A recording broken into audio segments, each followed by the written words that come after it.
In this video, I'll explain how to import and use a 3D VTuber model so you can get started on your content creation or streaming journey today. Here are the things you'll need to get started: a laptop or PC, a webcam to capture facial motion, a VTuber model, VseeFace, and OBS. Now, I'm assuming most of you have a laptop or computer with a webcam.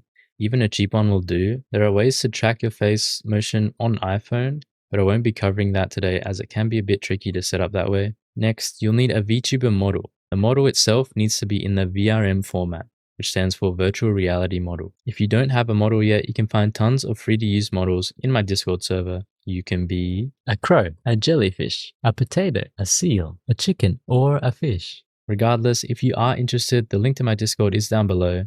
Now, once you have a model, you'll need to get a program that can take the model and the camera input and combine it into one source. There are a few options out there, but for beginners to the 3D VTubing space, I always recommend VseeFace. It's free, easy to use, and probably the easiest for a PC to handle, which is especially important for streaming or recording if you want a smooth experience without lag or stuttering. You can find the link to download VseeFace in the description below as well. Now, once you have VseeFace downloaded, extract the file using any form of unzipping software and start it up. Now, once you have VseeFace open, it should look something like this. There is like a little setup that you have to go through to reach the screen, and you just want to make sure your camera input is set. These are my exact settings that I use, nothing too crazy. And you want to have your microphone setting to be the main microphone that you use. To add a model, you just press on this big plus icon, go to your downloads or wherever your model is and add it like this. And we're going to go right into this bad boy. Now, once you're in this screen, after you've selected your model, I suggest you get familiar with the camera controls. Holding Alt plus scroll wheel will scroll in and out. It's a nice little zoom.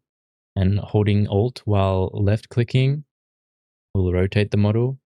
Another important control is the lighting. So you want to hold left control plus left click, and it will change where the light source is coming from. This little button down here is the transparency. So once you've input it into your OBS source, this will allow it only to show the fish and nothing else, no menus or anything. Now, I won't go over every setting that you can do, but I suggest that you play around with it yourself because each one of these will impact how your model looks. So play around with these sliders. If you want to look over my settings, how they are, then I'll slowly go through them.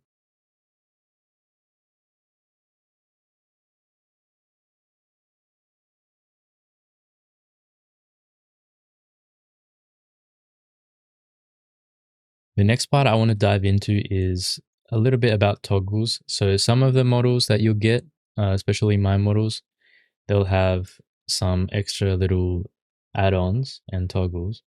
And the main way you can turn them on or off is by setting the hotkey right here. So you go settings, expression settings. You look for the toggle that you want, set the hotkey, and then you can turn it on and off, just like that. Once you have your model set up and you're happy with its tracking, you want to hop into OBS. If you are a streamer or a PNG tuber already, this program should be familiar to you. If you don't know, it pretty much allows you to record videos or stream your content directly to Twitch and YouTube. Again, the download link for this software is in the description if you don't already have it. I'm not going to go over how to set up your OBS completely, as there are plenty of tutorials out there on how to do so, but I will show how you can add VseeFace as a source for your OBS. So once you're in your OBS, it should look something like this. So you've got like your game screen right here, right? And just click down here and go game capture, set it to VseeFace, and you're gonna capture specific window, VseeFace, allow transparency. I turn capture cursor off, just like that. Now you can drag this little guy wherever you want. So you want him in this little corner here. Lock that down, and it should look something like this. Now that is pretty much it.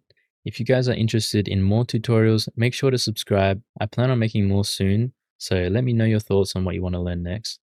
I hope this video has been of use, and I'll see you guys in the next one.